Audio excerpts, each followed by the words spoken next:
ഇന്ന് വന്നിട്ടുള്ളത് 3 എഗ്ഗ് വെച്ചിട്ടുള്ള സ്പോഞ്ച് കേക്കിൻ്റെ റെസിപ്പി ആയിട്ടാണ് കേട്ടോ.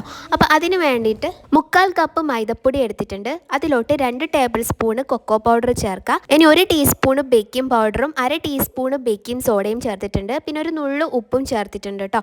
എന്നിട്ട് നന്നായിട്ട് അരിപ്പയിലൂടെ അരിച്ചെടുക്കുക കേട്ടോ. ഇങ്ങനെ 3 പ്രാവശ്യം അരിച്ചെടുക്കുകയാണെങ്കിൽ ഏറ്റവും നല്ലത്. ഇനി ഒരു പാത്രത്തിലോട്ട് 3 എഗ്ഗ് പൊട്ടിച്ച് വെച്ചെടുക്കുക. അതിലോട്ട് 1 ടീസ്പൂൺ വനില എസൻസും ചേർത്ത് നന്നായിട്ട് ബീറ്റ് ചെയ്തെടുക്കുക. ഇതൊന്ന് കുറച്ച് ബീറ്റ് ആകുമ്പം ഇതിലോട്ട് 1 കപ്പ് പൊടിച്ച പഞ്ചസാര കുറച്ചായിട്ട് ചേർത്തിട്ട് നന്നായിട്ട് ബീറ്റ് ചെയ്തെടുക്കുക കേട്ടോ. മുട്ടയൊക്കെ പൊന്തി നന്നായിട്ട് ബീറ്റ് ആവണം, എന്നാലേ നമ്മളെ കേക്ക് അടിപൊളിയാവുള്ളൂ കേട്ടോ. പഞ്ചസാര ഒരുമിച്ച് ആഡ് ചെയ്യാതെ കുറച്ചായിട്ട് ആഡ് ചെയ്യുന്നതാണ് കേട്ടോ ഏറ്റവും നല്ലത്. അല്ലെങ്കിൽ അടിയിലൊക്കെ പഞ്ചസാര തങ്ങിക്കിടക്കും.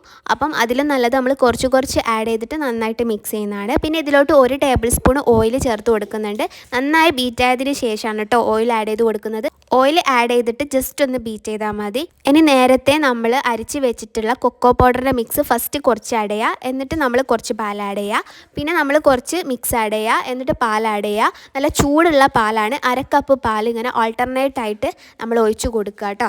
എന്നിട്ട് മുഴുവനായിട്ടും നന്നായിട്ട് മിക്സ് ചെയ്തെടുക്കുക. ഇനി ബട്ടർ പേപ്പർ കൊണ്ട് ഗ്രീസ് ചെയ്ത് വെച്ചിട്ടുള്ള ഒരു പാത്രത്തിലോട്ട് നമ്മൾ ബാറ്റർ ഒഴിച്ച് കൊടുക്കുക.